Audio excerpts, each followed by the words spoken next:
Picture this. You're on vacation in northern Australia. The landscape's beautiful, untouched, the kind of place that makes you want to post every 5 seconds. You and your friends find this perfect little waterhole, crystal clear, looks refreshing.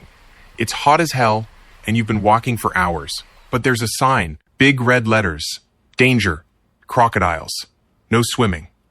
But you've seen Crocodile Dundee. You've watched Steve Irwin. You know, crocodiles are dangerous, but they're probably not right here, right? Your friends are nervous, but you're confident. Mate, if there was a croc here, someone would have seen it by now. These signs are just for tourists who don't know better. So you strip down and wade into the water. It feels amazing. Cool. Refreshing. You're maybe waist deep, splashing around, laughing, and then something grabs your leg. You're underwater. You didn't even see it coming. 1 second you're standing, the next you're being dragged under by something impossibly strong. Oh, hey there. Remember Steve Irwin? Loved crocodiles. Respected them. Never underestimated them. You just ignored a warning sign because it's probably fine. Let's talk about that decision. Let's find out what it feels like when 200 million years of evolution eats you. All right, before we get into your very bad day, let's talk about what just grabbed you. Because you're not dealing with a cute river lizard. You're dealing with a saltwater crocodile, the largest living reptile on Earth. Adult males can reach 20 feet long and weigh over 2,000 pounds. That's bigger than most cars. And unlike your car, this one wants to eat you. Crocodiles have been around for 200 million years. They survived the asteroid that killed the dinosaurs. They've perfected the art of ambush predation while your ancestors were still learning to walk upright. You've been alive for, 25 years? And you thought you could outsmart this thing because you watched a nature documentary once? Let's talk about what's currently clamped around your leg. A saltwater croc's bite force is about 3,700 pounds per square inch. For reference, a lion's bite is around 650 pounds per square inches. A great white shark? 4,000 pounds per square inches. You're basically being bitten by a shark with legs, except sharks let go sometimes. Crocodiles? They don't let go. Ever. Their teeth aren't designed to chew. They're designed to grip. Conical shape, interlocking. Once they clamp down, you're not pulling free. The harder you fight, the deeper they sink in. And here's the thing about saltwater crocs. They're ambush predators. They can sit motionless in water for hours, just their eyes and nostrils above the surface, waiting. You never saw it coming because it didn't want you to. When they strike, they explode out of the water at about 25 miles per hour. Fastest predator launch in nature. You didn't have time to react. You barely had time to register what was happening. Oh, and fun fact, crocodiles can hold their breath for up to 2 hours underwater. You? About 2 minutes if you're in great shape. Spoiler alert, you're not in great shape. You're a tourist who just ignored a warning sign. Okay, so you're underwater. The croc has your leg, and your brain's trying to process what the hell just happened.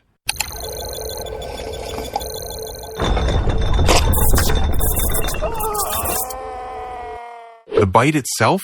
It's catastrophic. Those conical teeth punch through your skin, muscle, maybe even bone, depending on where it grabbed you. You feel pressure first. Immense, crushing pressure, and then pain. But here's the thing about crocodile teeth. They're not sharp like a knife. They're blunt. They don't slice. They crush and puncture.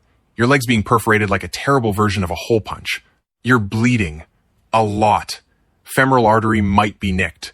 If it is, you've got maybe 3 to 5 minutes before blood loss becomes the main problem. But that's optimistic, because you've got bigger issues right now. You try to fight.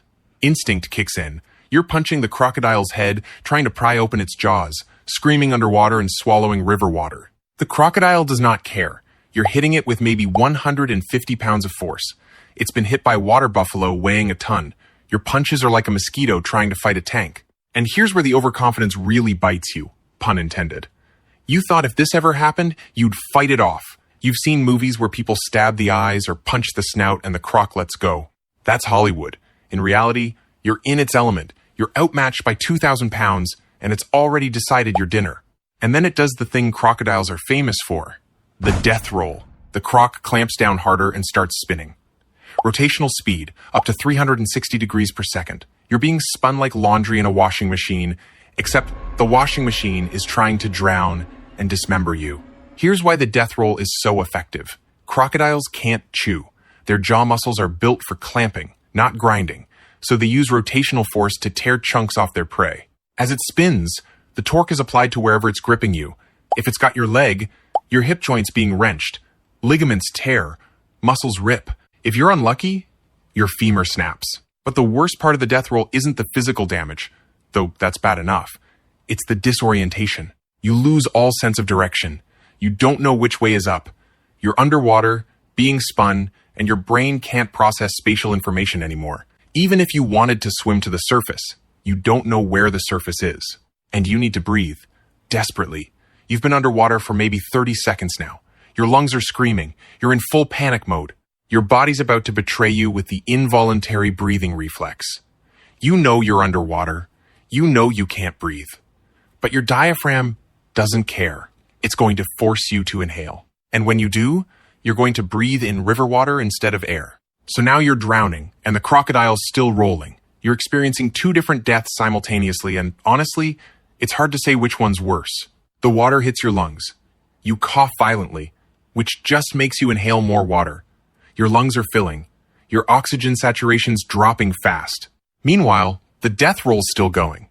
The croc might roll 3, 4, 5 times.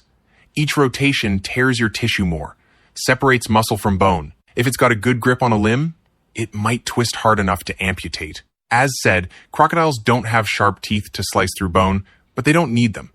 Rotational force plus their bite pressure is enough to tear through soft tissue and separate joints.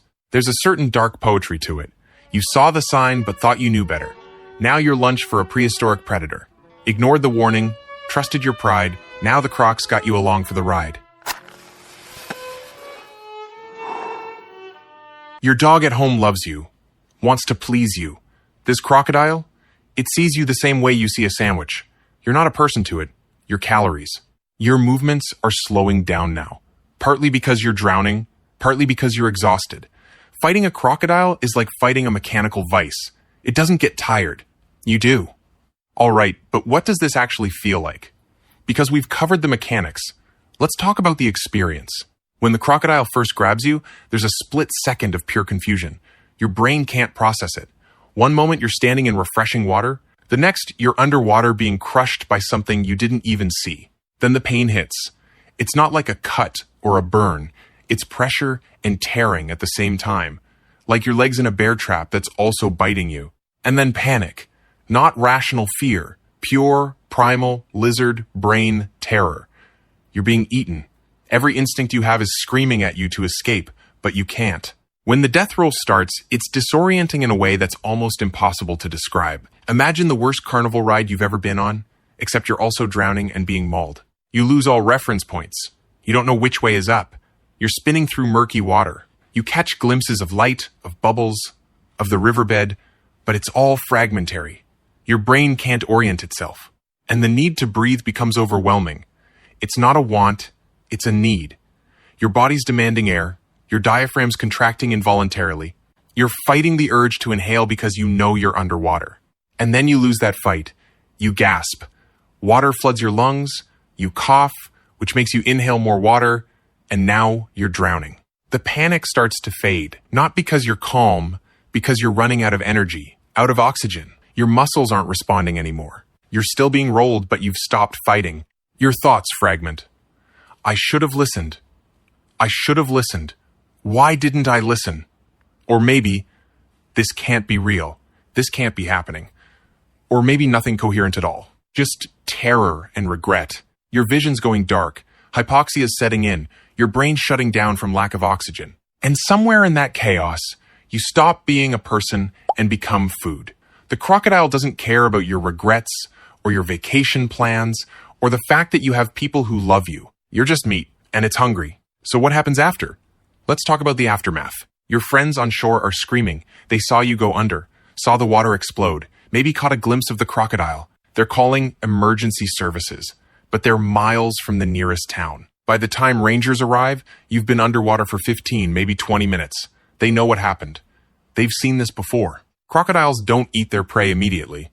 They drown it, then stash it underwater, usually wedged under a log or in a submerged cave, and let it decompose for a few days. Makes it easier to tear apart. Search and recovery teams will look for you.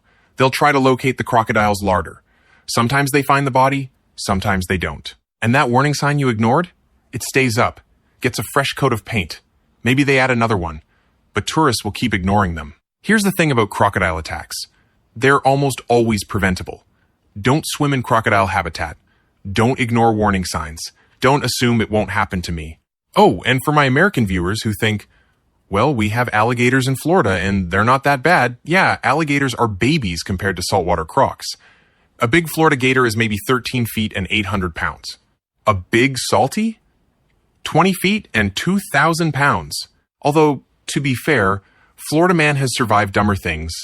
Respect. So why do people keep getting eaten by crocodiles despite all the warnings? Because humans are really, really bad at assessing risk for things we haven't personally experienced. You're scared of shark attacks even though they kill like 5 people a year worldwide? But a crocodile warning sign? Nah, they're probably just being overly cautious. It's probably fine. Except it's not fine. The signs are there because people died. Multiple people. And the crocodiles are still there, still hungry, and still very good at their job. Pop culture doesn't help. Crocodile Dundee made crocs seem manageable. Steve Irwin made them seem friendly, and Steve was an expert who treated them with immense respect and still almost got killed multiple times. Even Lake Placid, a movie literally about a giant crocodile eating people, ends with people going, yeah, but that's just a movie. It's not just a movie. It's a warning you chose to ignore. All right, so you're probably not going to Northern Australia anytime soon, but just in case, here's how to not become crocodile food. First, don't swim in crocodile habitat. Period. If there's a sign that says crocodiles, believe it. They're not exaggerating for fun. Second, stay at least 5 meters from the water's edge. Crocodiles can lunge out of the water and grab prey on the bank. Don't sit on the edge taking photos. Third, don't swim at dawn or dusk. That's prime hunting time. You're literally swimming during their dinner rush. Fourth, if you see a crocodile, back away slowly. Don't run, don't make sudden movements. Just leave, calmly but quickly. Fifth, if a crocodile grabs you, God forbid, go for the eyes and nostrils. It's the only soft tissue they have. It probably won't make them let go, but it might give you a chance. But honestly, the best advice is just don't get in the water. I know it's hot, I know it looks refreshing, but you know what's more refreshing than a swim? Not being eaten by a dinosaur. So there you have it. Crocodile attack, death roll, drowning, dismemberment, the full package. Australia's beautiful. The wildlife's incredible. But it's also trying to kill you in like 6 different ways. Crocodiles, box jellyfish, snakes, spiders, even the plants are venomous. It's like nature looked at Australia and said, let's make everything just beautiful enough that tourists ignore the danger. Subscribe if you like this video. And if you're planning a trip to Australia, read the signs. Oh, and for the record, crocodiles have been around for 200 million years. Your species has been around for 300,000. In the evolutionary arms race, you're not even in the running. You're the participation trophy. See you soon.